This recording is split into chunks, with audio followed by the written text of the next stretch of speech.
প্ৰিয়তমাৰ চিঠি কবি ৰিসা আক্তাৰ, পাঠ ৰমাকান্ত দাস। অনুপম, তোমাৰ অবুজ মনৰ ঠিকনাই বাধ্য কৰাই মোক হাতত তুলি ল'বলৈ কলম। কৰোণাত আক্ৰান্ত দৃশ্যবোৰত আৰ্তনাদ কৰি উঠা হৃদয়ে কয়, কেনেকৈ দিম তোমাক একাজলি মৰম। প্ৰথম পৃষ্ঠাত লিখা আছে, তোমাৰ অসীম মৰম ভালপোৱা আৰু মোৰ ক্ষুদ্ৰ অভিমানবোৰ।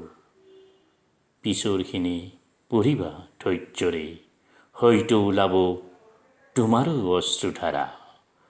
স্কুল কলেজ বন্ধ সকলো, ঘৰত বহি পাৰ কৰিছোঁ ক্ষণ, কবিতা আৰু গল্প লিখি।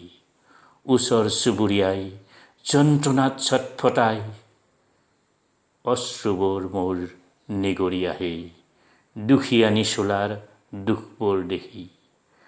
গাড়ী চলাই দিন হাজিৰা কৰা শ্ৰমিকসকলৰ সন্তানৰ মলিন মুখখনলৈ চাই দয়া মমতাৰে ঘেৰি ধৰা হৃদয়খন যেন আজি মোৰ বিনাই যায়। সাৱধানেৰে চলিবা প্ৰিয়তম, কৰোণা শত্ৰুৰ পৰা ৰক্ষা পাবলৈ। দয়াময়ৰ ওচৰত কৰিম প্ৰাৰ্থনা, যুগ যুগৰ বাবে দুয়ো মিলি এক হ'বলৈ। ইতি তোমাৰ অনুপমা। ধন্যবাদ।